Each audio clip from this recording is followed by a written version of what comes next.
E aí, meu povo, bom dia, boa tarde, boa noite para vocês. Nesse vídeo, então, a gente vai começar a falar um pouco sobre a parte de pediatria, né?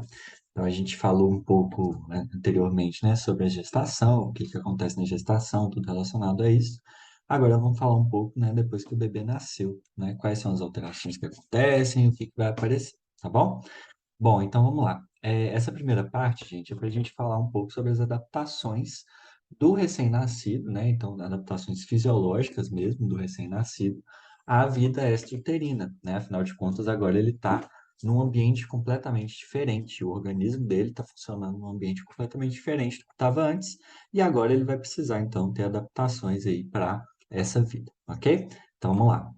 Bom, a primeira coisa que a gente pensa, gente, quando a gente vai pensar essa parte aí, né, do nascimento, né, o recém-nascido, é que a primeira coisa que ele vai fazer quando ele sai é respirar pela primeira vez, né? E esse neonato, né, ele vai ter um início de respiração bem característico, né? Então, esse início de respiração ele vai ser caracterizado por um início ali, né, em segundos mesmo, acabou de sair da mãe, ele já vai começar a respirar, o que a gente espera, né? É, porque antes, né, então ele estava, né, num estado de hipóxia leve ali durante o parto, então principalmente no momento da expulsão, o bebê ele está numa situação de baixa oxigenação, ele está com hipóxia, né, então ele não tem todo aquele aporte de oxigênio que ele tinha antes, até mesmo por conta das contrações do parto, como a gente viu anteriormente, que vão acabar contraindo, né, os vasos maternos, e isso impede, então, a chegada de sangue oxigenado para o bebê, né, então a partir da placenta, né, e depois também, né, isso, quando ele sai, ele já está, então, no estado de hipóxia, justamente porque ele ainda não teve a expansão dos pulmões, né?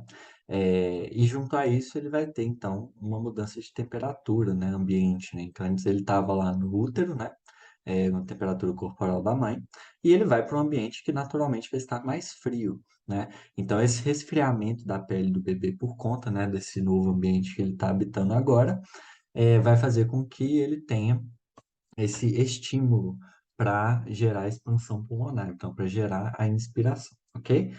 Lembrando que o ritmo respiratório desse bebê ele vai chegar ao normal, né, que a gente espera que seja o normal, dentro de 1 minuto após o nascimento, se ele começou a respirar já no primeiro segundo, os primeiros segundos ali fora do útero, tá? E se ele não iniciar essa respiração dele de pronto, né? Então, se ele não começar já direto, já respirando, né? Se ele já sair ah, da mãe já respirando, né? Enfim, né? Acabou de sair, já começa a respirar. Se isso não acontecer, né? Esse bebê ele vai ficar no estado de hipóxia, né? Então, ele vai ficar hipóxico e ele vai ficar também com uma hipercapnia, ou seja, ele vai estar com alta de CO2 no sangue, né? E esses fatores, né, tanto a hipóxia quanto a hipercapnia, vão fazer com que o estímulo no centro respiratório desse bebê seja maior, e aí ele vai sim chegar à respiração, né? Caso isso não aconteça, né, a gente vai ver depois que o bebê ele tem uma certa resistência maior à hipóxia quando comparado ao adulto, né? E aí a gente vê que tem uma possibilidade maior de sobrevivência desse bebê sem nenhum tipo de dano neurológico até certo tempo, né? Até certo ponto. Depois eu vou falar um pouco sobre isso também, tá? Depois que esse centro respiratório ele é ativado, né, aí você espera que depois de mais 1 minuto, né, ele vai então conseguir ter a sua primeira respiração, né? Então, geralmente o bebê então ele vai ter a primeira respiração dele segundos após sair, né, da mãe, né? Depois de 1 minuto ele vai ter o estabelecimento de uma respiração normal, né? Caso ele não respire de pronto, então ele vai ter esse estímulo tanto da hipóxia quanto da hipercapnia, que vão fazer com que ele tenha, então, o estímulo do centro respiratório, que vai demorar mais 1 minuto, mais ou menos, para que ele tenha o início da sua respiração. Depois, 1 minuto depois disso, ele pode chegar à respiração normal, tá? Então, é mais ou menos assim que a gente vai caracterizar essa primeira respiração do recém-nascido, né? O que pode gerar um retardo na sua respiração, né? Então, o bebê, ele nasceu, né? E aí ele não respirou de pronto. O que que fez com que ele não respirasse de pronto? O que que fez com que ele não começasse já, nos primeiros segundos, já estabelecendo uma respiração, né? Ele pode ter sofrido um trauma cefálico durante o parto, né? E aí, se você tiver um trauma cefálico durante o parto, isso pode fazer com que ele tenha uma hemorragia intracraniana ou uma contusão cerebral, que vão gerar o quadro de concussão, tá? E aí, esse quadro de concussão, ele naturalmente vai deprimir o seu centro respiratório, e aí não vai ter esse estímulo inicial para a respiração, tá? Para a primeira respiração. Se o trabalho de parto dele for muito prolongado, né? Então ele vai ter um período de hipóxia prolongado durante a expulsão, né? Isso pode acontecer principalmente em mulheres aí em recém-nascidos, né? De mães que estão tendo o primeiro filho, né? Que a gente sabe que o trabalho de parto é muito maior, né? E o período de expulsão do bebê também é maior, né? Cerca de 30 minutos, da passagem do bebê pelo canal vaginal, né? No caso de um parto vaginal. É, mas, de qualquer forma, né, se isso acontecer por mais tempo ainda, aí o bebê ele vai entrar numa hipóxia prolongada, até porque a gente sabe que o momento ali do trabalho de parto, o momento da expulsão do bebê, né, quando ele está passando pelo canal vaginal, é um momento em que ele está em hipóxia, né? Mas se essa hipóxia se prolongar por muito tempo, ele pode sim demorar a, a ter a primeira respiração depois que sai, tá? E além disso, também tem o fato de que se a mãe tiver sido sujeita, né, a um excesso de anestésicos durante esse parto, né, seja esse parto cesárea ou esse parto, um parto normal, né, um parto vaginal, o neném pode sim nascer anestesiado, e aí ele vai demorar para ter a sua primeira respiração, né, isso é um quadro que pode acontecer, tá? Bom, o que que pode gerar hipóxia no parto? Eu falei com vocês, né, que durante o parto é normal, né, que aconteça ali alguns períodos de hipóxia para o neném, né? O que que vai gerar essa hipóxia?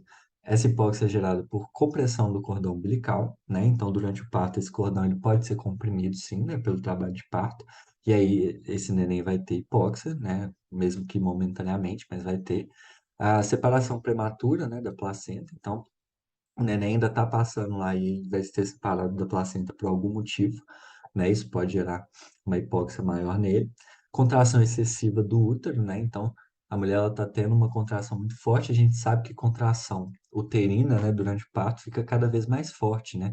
A força que vai empurrar o bebê depois, no final do parto, né, no momento da expulsão, ela chega a ser uma força de 12 quilos em cima do recém-nascido, né? Em cima do feto. Então, é uma contração muito forte, aliada à contração da musculatura abdominal, por conta da liberação de catecolaminas, né, e tudo mais, e todos os feedbacks positivos que acontecem durante o parto. Isso faz com que a contração uterina seja muito, muito forte, né? Se essa contração for mais forte ainda do que o normal, que já é muito forte, pode gerar, então, uma situação de hipóxia. E, na verdade, no momento do parto, a hipóxia ela vai ser gerada tanto no útero, que vai gerar dor para a mulher, né? No primeiro momento do parto, quanto para o recém-nascido, né? Se essa contração comprimir os vasos da placenta, as velocidades coriônicas e tudo mais, né? E também o caso, né, da anestesia excessiva na mãe, que eu já falei anteriormente para vocês, tá bom? Bom, qual o grau de hipóxia que o bebê consegue tolerar? Eu comentei anteriormente com vocês que o bebê ele é capaz de tolerar um pouco mais de tempo, né, em hipóxia do que o adulto. O adulto, em média, ele vai aguentar cerca de 4 minutos em hipóxia. Depois disso, já é uma tendência para o óbito, né, em média. No caso do recém-nascido, ele aguenta até 10 minutos de hipóxia. Só que, se essa hipóxia durar mais do que 8 minutos, né, de 8 a 10 minutos, é uma forte tendência que esse recém-nascido tem, então, alguma questão neurológica advinda desse fato, advinda do fato de que ele ficou mais de 8 minutos em hipóxia, mas ele vai continuar vivo, certo? No caso do adulto, isso não aconteceria. 10 minutos de hipóxia, o cara já foi a óbito, né, em média, tá bom? Então, é uma diferença muito grande aí entre o bebê e o adulto, né, no caso, tá bom? Bom, como que ocorre a expansão dos pulmões no nascimento, né? Então, a gente sabe que a primeira coisa que o bebê vai fazer, em tese, é respirar pela primeira vez, né? E para que ele consiga respirar pela primeira vez, é necessário que haja, então, a expansão, né, dos pulmões. Quando o feto, né, ele está prestes a sair da barriga da mãe, está prestes a sair, né, a ser expulso, o que que vai acontecer? Ele tem os alvéolos dele todos colabados, né? E esses alvéolos eles estão colabados com uma alta tensão superficial. né? Essa alta tensão superficial, ela vai ser quebrada, né, pela presença do surfactante, que é produzido pelos pneumócitos tipo 2. A partir da 33ª semana já está tudo pronto, né? Já consegue produzir e armazenar o surfactante, né? E aí ele vai liberar o surfactante para quebrar essa tensão superficial lá dentro dos alvéolos, né? E além disso, ele precisa que haja uma pressão negativa maior que 25 milímetros de mercúrio, tá? Então, quando essa pressão negativa ela é maior do que 25 milímetros de mercúrio, aí sim consegue, então, né, o recém-nascido consegue expandir os seus pulmões, além da presença do surfactante. É por isso que quando o bebê nasce prematuro, às vezes ele ainda não tem, né, a capacidade completa ali de produzir o surfactante. E aí ele não tem quantidade de surfactante suficiente, ou não tem surfactante de fato, né, se for um bebê prematuro, né, muito prematuro, ele não vai conseguir, então, quebrar essa tensão superficial lá dentro do pulmão e aí não vai conseguir expandir. É lógico que aí, quando isso acontece, a gente vai lá e faz a intervenção, né, todas as intervenções necessárias para que esse bebê consiga se manter vivo ali até ele chegar ao desenvolvimento ali necessário, né?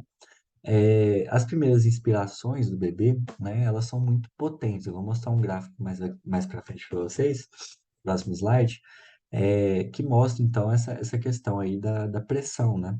Então, no caso da inspiração, das primeiras inspirações do bebê, ela vai chegar a cerca de 60 milímetros de mercúrio de pressão negativa, né? Sendo que ele precisa de 25 milímetros de mercúrio. Então, são inspirações muito fortes, tá?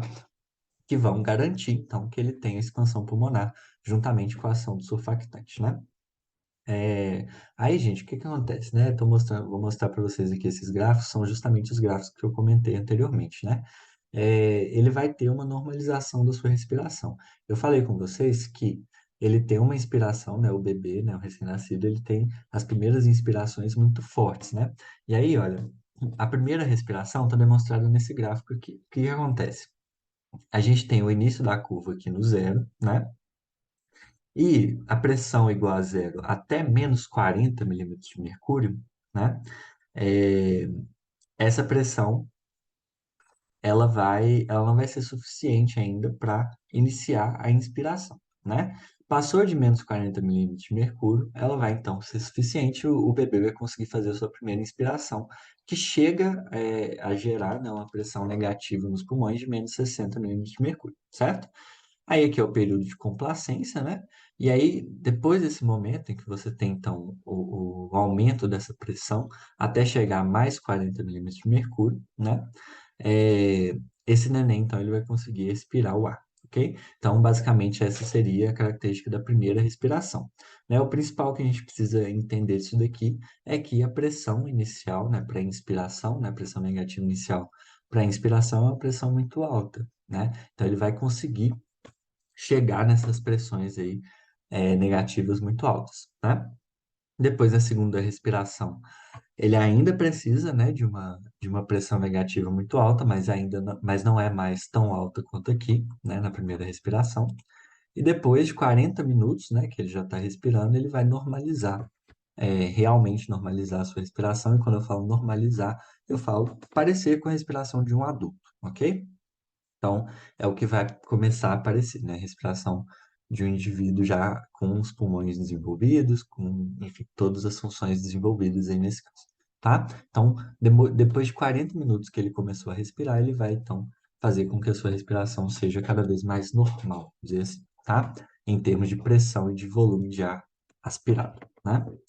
Ou melhor, respirado, né? E aí tem uma situação que pode acontecer, né? Que é basicamente a deficiência de produção de surfactante. Comentei com vocês que se o bebê for muito prematuro, pode ser que ele ainda não tenha desenvolvido os pneumócitos tipo 2, que vão ser responsáveis ali pela produção de surfactante, né? Se ele não tem surfactante, ou se ele não tem surfactante suficiente, né? Isso vai acontecer em bebês que são prematuros, em bebês que são filhos de mães diabéticas também, isso pode acontecer com eles, né? Eles vão ter, então, os alvéolos repletos de líquido proteináceo, né? Então, líquido proteico. E aí, essa presença de líquido proteico nos alvéolos faz com que a gente chame essa situação de doença da membrana hialina, né? Porque numa lâmina histológica, isso aqui parece, então, uma membrana hialina. Esse líquido acaba parecendo uma membrana hialina. né? E a gente chama isso também de síndrome da angústia respiratória aguda, tá? Então, o neném que nasceu com pouco surfactante ou nenhum surfactante, ele vai entrar nessa síndrome da angústia respiratória aguda, né? Que inclusive pode gerar o óbito, né? Se não tiver uma ação rápida da equipe médica, tá bom? Bom, agora vamos pensar nos reajustes circulatórios no nascimento, né? Quais são as mudanças da circulação fetal ao nascimento? Então, ele vai ter, né, um aumento da resistência vascular sistêmica, né? Isso acontece porque ele perde um enorme fluxo sanguíneo, que é o fluxo sanguíneo placentário, né? Agora ele não está mais ligado à placenta, então ele perde esse fluxo sanguíneo placentário, né? E essa perda de fluxo sanguíneo placentário vai fazer com que haja um aumento da pressão aórtica e também aumento da pressão tanto no ato esquerdo quanto no ventrículo esquerdo. Isso a gente vai ver que é muito importante para o fechamento de alguns shunts, enfim, para diversas situações, tá? Para manutenção, inclusive, do funcionamento em série do coração, né? A gente lembra que o coração do feto, ele funciona em paralelo e agora ele vai ter que funcionar em série. Se tudo correr bem, ele vai funcionar em série, como é o coração do ser humano adulto, ok? Ele vai ter também uma redução da resistência vascular pulmonar, né? E isso vai acontecer porque os pulmões dele estão se expandindo, né? Então, depois da primeira expansão pulmonar, né, no processo ali de respiração, ele vai ter essa redução da resistência vascular pulmonar, né? Porque vai descomprimir os vasos pulmonares, né? Então, você tem uma descompressão dos vasos pulmonares, ele vai ter uma redução da resistência, né? Natural de a gente imaginar isso, né? E essa redução de resistência, ela vai reduzir a pressão arterial pulmonar, né? A gente vai ver que isso vai ter implicações importantes também depois com relação aos shunts, né? E também redução da pressão do átrio e do ventrículo direito, ok? Que é também muito importante para a restauração, né? Ou para a formação, né? Do circuito em série no coração, né? E não mais o circuito paralelo, que era o que estava funcionando no feto, ok? Bom, como que ficam os shunts após o nascimento, né? Então a gente pode comentar agora um pouco mais sobre isso. Você tem o fechamento dos shunts, certo? Vamos começar falando do forameoval. Como que o forameoval é fechado? Você tem um aumento de pressão do ato esquerdo e uma redução de pressão do ato direito, certo? Isso vai fazer com que haja uma inversão, né, do fluxo sanguíneo, né, naquele local. E a gente sabe que no septo interatrial existe, né, mais para o lado do ato esquerdo, existe uma válvula.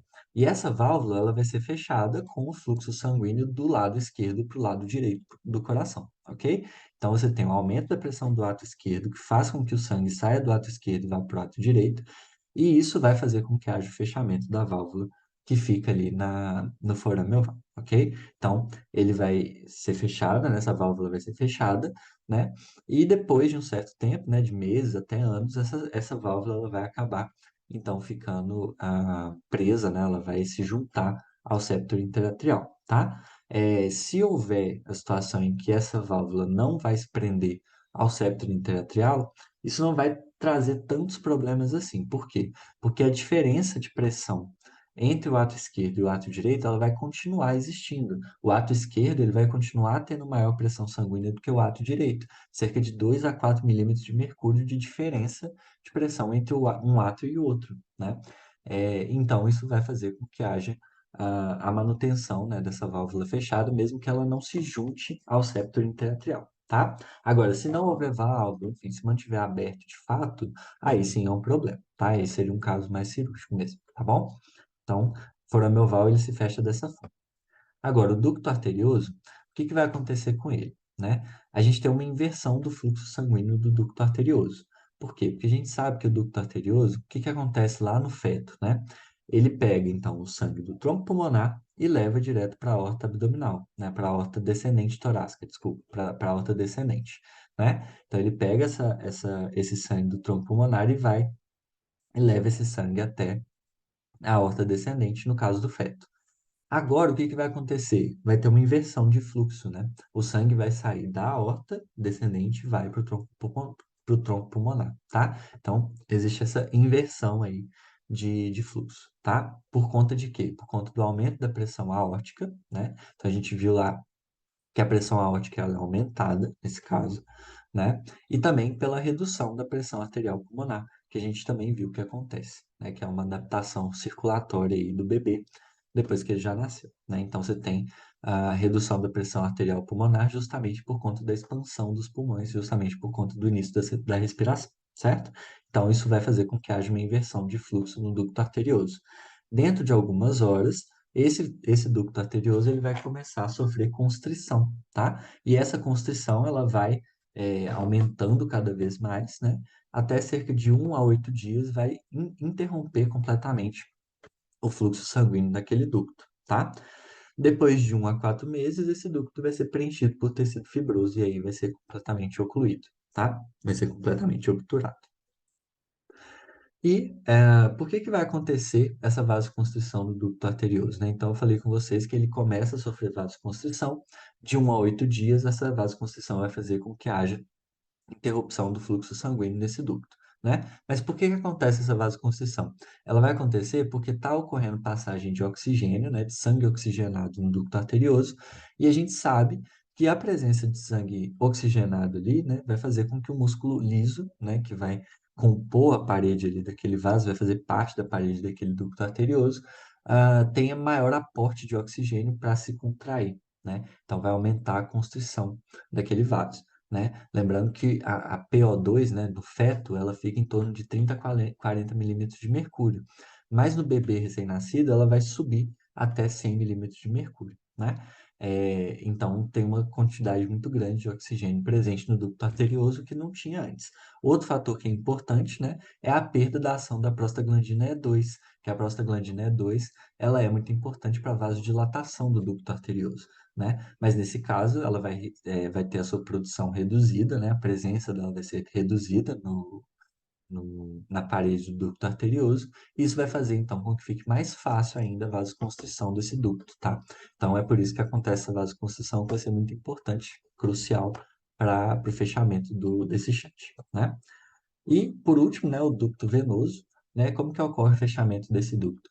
Basicamente, de 1 a 3 horas após o nascimento, né, vai ocorrer, então, a parede, vai ocorrer a contração, né, da parede do ducto venoso, tá? Então, ele vai ter a constrição da sua parede, né?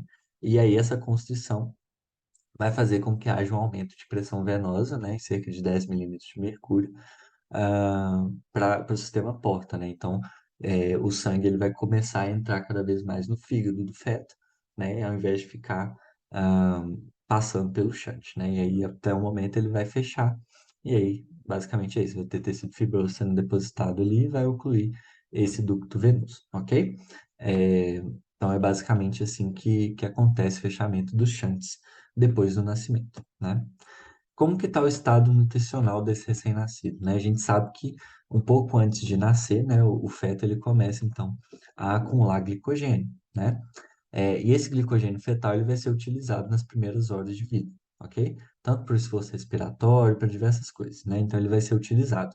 Só que o fígado do feto, né? O fígado do bebê, ele tem pouca capacidade de fazer gliconeogênese, né?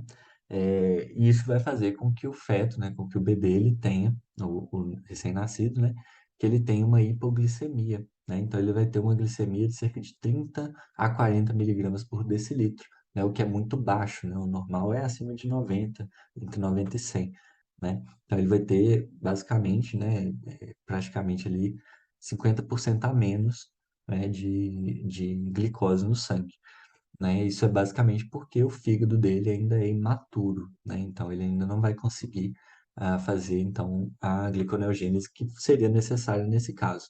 O que mantém o bebê vivo durante esse tempo, até ele se alimentar pela primeira vez, né? Que é cerca de 2 a 3 dias do nascimento, é basicamente a capacidade dele utilizar então a gordura, né? E utilizar proteínas, principalmente, para sua nutrição, né? Então, ele vai utilizar esses aportes aí enquanto ele ainda não consegue utilizar, né, fazer a gliconeogênese, tá bom? E aí um outro adendo, né, que também está relacionado com o estado nutricional, é que o bebê ele vai perder de 5 a 10% da sua massa corporal, né, nos primeiros 2 dias de vida, justamente porque ele perde muito líquido, tá? Ele vai perder tanto líquido que é basicamente 7 vezes a mais do que no adulto, quando a gente compara proporcionalmente com o peso corporal, tá? Então, essa perda de líquido vai fazer com que ele tenha essa perda de peso aí nos primeiros 2 dias, né? Essa perda de massa corporal nos primeiros 2 dias, depois isso volta ao normal com a alimentação, nutrição, tá bom? Bom, como que está o sistema respiratório? Então, os parâmetros, né? Vamos pensar nos parâmetros do sistema respiratório do bebê, né? Do recém-nascido. Então, ele vai estar com uma frequência respiratória de 40 respirações por minuto, né? E um volume corrente respirado de 16 ml, né? O que vai fazer com que ele tenha, então, uma respiração ali de 640 ml por minuto, né? É basicamente isso que vai ser o normal ali para o recém-nascido, né? A circulação sanguínea, né? Os parâmetros de circulação relacionados à circulação sanguínea do bebê, a gente vai pensar em volemia, em débito cardíaco e pressão arterial. Volemia ao nascer, 300 ml, né? Se houver ordenha do cordão ou se houver maior tempo preso à placenta, né? Ele vai ter uma adição ali, um aumento de 75 ml, na sua volemia, o que vai ser corrigido depois pela absorção, plasmática, né? Mas a quantidade de hemácias continua sendo maior, né? Então, o que pode sim ajudar o bebê, mas a gente sabe também que se houver esse aumento por conta de ordem do cordão, principalmente, né, isso pode gerar um edema pulmonar leve, né? Então tem que tomar cuidado com isso daí. O débito cardíaco do bebê é alto, né, e proporcionalmente ao peso corporal dele, é de cerca de 2 vezes maior quando comparado ao adulto, proporcionalmente ao peso corporal dele, né? Então, o débito cardíaco do bebê é de 500 ml por minuto, né? Então, basicamente isso. Lembrando que a volemia dele é de 300 ml, então o débito cardíaco dele é muito alto, né? E a pressão arterial dele, né, começa em cerca de 70 por 50, isso vai aumentando nos próximos meses para 90 por 60, e depois, quando ele chega na adolescência, né, quando esse indivíduo chega na adolescência, isso vai estar por volta de 115 por 70, né? Então, há um aumento gradual da pressão arterial até se estabelecer nesse valor aí da adolescência, tá? Como que é o sangue do bebê? Bom, o sangue do recém-nascido, gente, ele possui cerca de 4 milhões de hemácias por milímetro cúbico, né? E se houver ordenha de cordão, vai estar aumentada ali, né, em torno de 500 mil a 750 mil hemácias por milímetro cúbico, né? Ou 0,5, 0,75 milhões de hemácias por milímetro cúbico, né? Lembrando que isso pode acontecer por ordenha do cordão, né? Ou também por ficar mais tempo preso à placenta, o que vai aumentar a volemia dele, o que vai aumentar a quantidade de hemácias, tá? No caso do recém-nascido, né, ele tem pouca eritropoiese, ou seja, pouca produção de hemácias, porque ele tem um baixo estímulo de hipóxia, né? A gente sabe que a hipóxia é um estímulo muito importante para a eritropoiese, e se não houver hipóxia, né, se não houver um estímulo tão forte assim para a hipóxia, o que acontece com o recém-nascido nas primeiras semanas de vida, então ele não vai ter uma eritropoiese tão alta assim, tá? E a característica, né, relacionada aos leucócitos, né, ele tem cerca de 45 mil leucócitos por milímetro cúbico, que é mais ou menos 5 vezes maior do que o adulto normal, lembrando que comparando proporcionalmente ao peso corporal, tá? Então, a gente sabe que o recém-nascido ele tem muito mais hemácias e também tem muito mais leucócitos, tá? Proporcionalmente falando. Agora vamos pensar na questão da icterícia. A gente sabe que é normal, né? É comum recém-nascido nascer com icterícia, né? Ter esse problema da icterícia aí nos primeiros dias de vida. Isso vai estar relacionado, né, com a hiperbilirrubinemia, ou seja, tem um excesso de bilirrubina no organismo dele. A gente sabe que no recém-nascido, ou melhor, no feto, né, essa bilirrubina ela fica alta justamente por conta da necessidade, né, das suprarrenais fetais, que são muito maiores do que as suprarrenais do bebê, né, e do adulto também. São muito maiores comparadas ao peso corporal dele, né? E basicamente precisa de um aporte muito grande de LDL, né? Então tem uma quantidade muito grande de bilirrubina, né? Precisa de muito colesterol, então tem uma quantidade muito grande de bilirrubina, aliado ao fato de que o fígado do feto, né, e também do recém-nascido, é um fígado ainda imaturo, que não consegue conjugar a bilirrubina, né, de forma correta com o ácido glicurônico, e aí ela não vai produzir a biliverdina, que vai ser liberada depois pelas fezes, né? Então, ele não tem esse processo muito bem estabelecido, o que faz com que ele tenha, então, uma icterícia. A icterícia neonatal, que é a icterícia considerada comum de acontecer e que vai passar com alguns dias de vida. Agora, no caso da eritroblastose fetal, que também gera icterícia, essa icterícia vai ser muito mais pronunciada e ela não vai reduzir facilmente. né? Então, ela vai ser uma icterícia gerada por destruição das hemácias fetais, o que libera uma maior quantidade de bilirrubina, mais ainda do que o fisiológico durante a vida fetal, né? Então, é uma icterícia um pouco pior, né? Um pouco mais forte, e a gente consegue perceber essa diferença clinicamente, tá? Bom, como que é o equilíbrio hídrico, ácido básico e como que é a função renal, né, geral do recém-nascido? O recém-nascido, ele tem uma alta ingestão de líquidos, mas ele também tem uma alta liberação de líquidos. Lembra que eu comentei com vocês que tem uma perda muito grande, de líquidos que faz com que ele perca de 5 a 10% da sua massa corporal nos primeiros 2 dias de vida, né? Então, ele tem uma liberação muito grande de líquidos, apesar de ter também uma ingestão muito grande de líquidos, né? O metabolismo do bebê recém-nascido é um metabolismo acelerado, né? E o desenvolvimento funcional dos rins vai acontecer até o final do primeiro mês de vida, né? E até o final do primeiro mês de vida, o que que a gente pode encontrar justamente por conta dessa imaturidade renal? Acidose, né? Desidratação ou em casos assim mais raros, né, menos comum, a hiperidratação, né? Por que que é menos comum? Porque a gente sabe que a liberação de líquidos pelo recém-nascido é muito maior, né? Então, isso pode sim gerar uma desidratação, mas também pode haver a hiperidratação, porque a ingestão de líquidos do recém-nascido também é muito alta, né? Então, essas são as características aí relacionadas a equilíbrio hídrico, ácido básico e também relacionado à função renal do recém-nascido, tá? Como que está a função hepática dele? Função reduzida, né? Eu já tinha comentado com vocês relacionado à função hepática, né?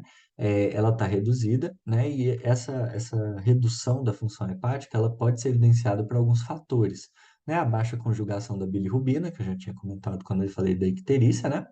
Baixa formação de proteínas plasmáticas, que pode ser acusada por meio de um edema, né? Então, o edema hipoproteinêmico, basicamente vai demonstrar para a gente que está tendo uma baixa produção de proteínas plasmáticas, né? Então, vai gerar extravasamento de líquido plasmático.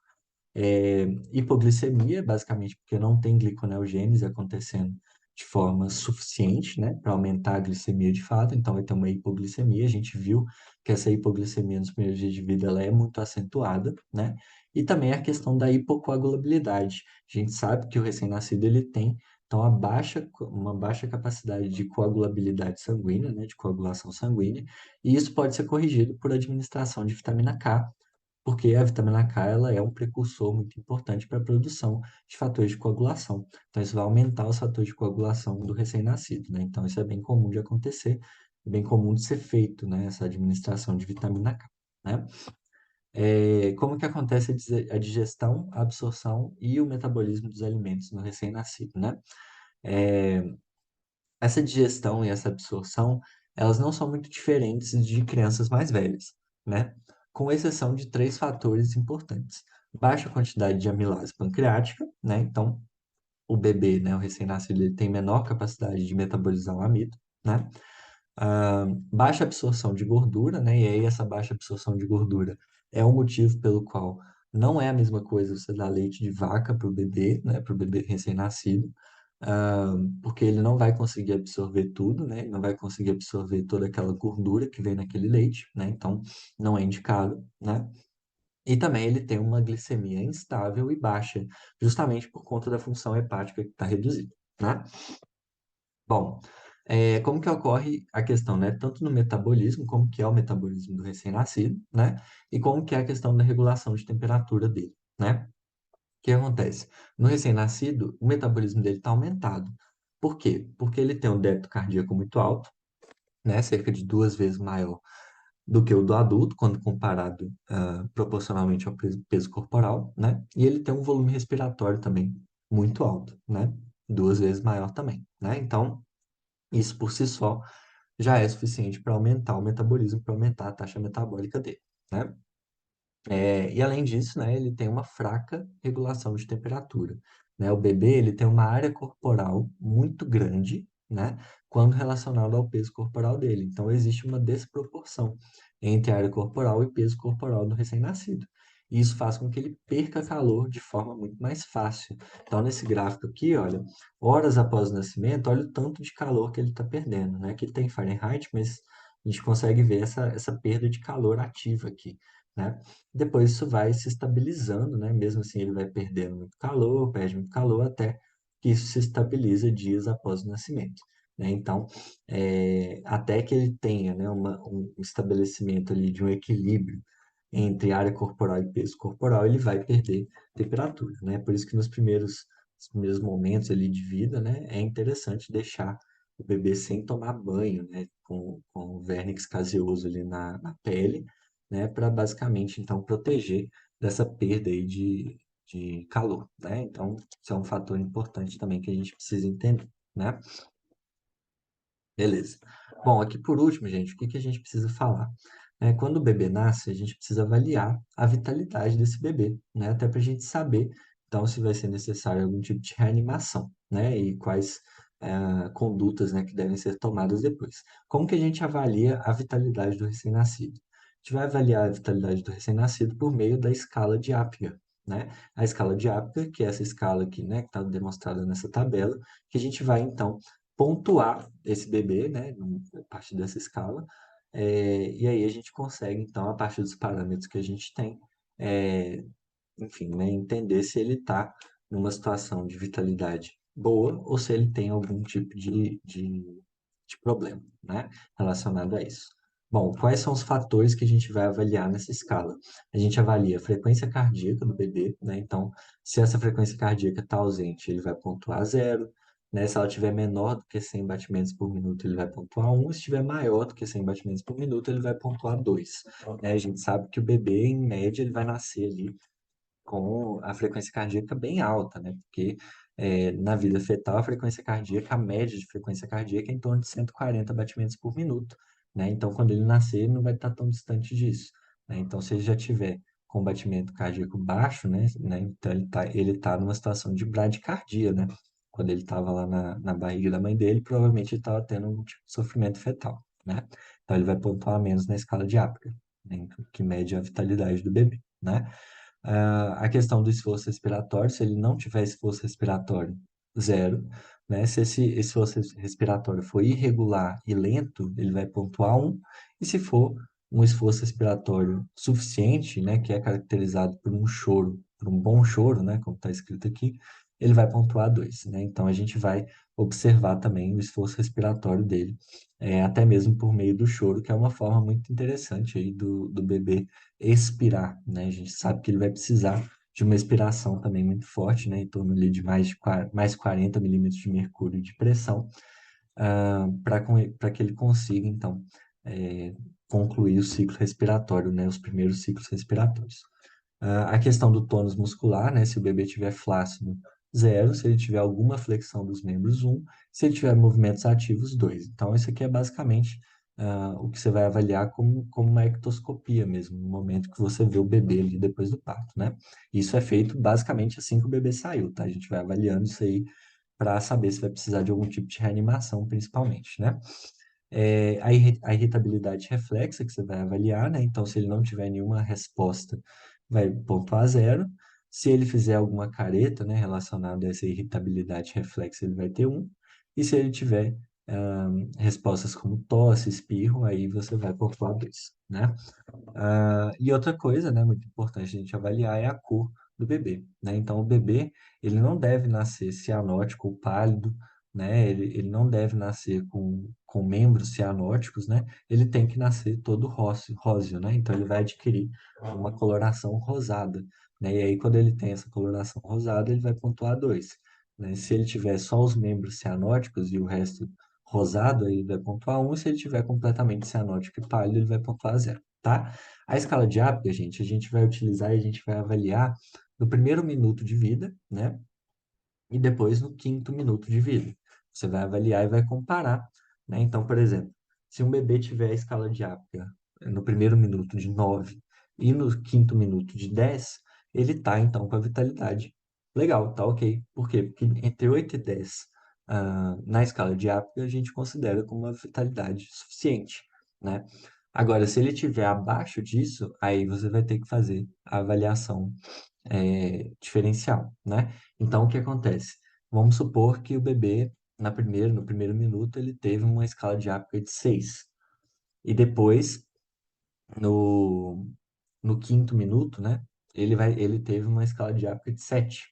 né? O que que você vai ter que fazer? Você tem que avaliar depois desse quinto minuto, você tem que avaliar de 5 em 5 minutos a escala diápica dele para ver se ele está evoluindo com aquilo que você está fazendo, para melhorar, então, a questão da vitalidade do recém-nascido, tá? Então, isso é só um fator aí que a gente pode pensar, tá bom? Basicamente foi isso, viu, gente? Muito obrigado aí pela atenção de todos vocês e até o próximo vídeo. Valeu!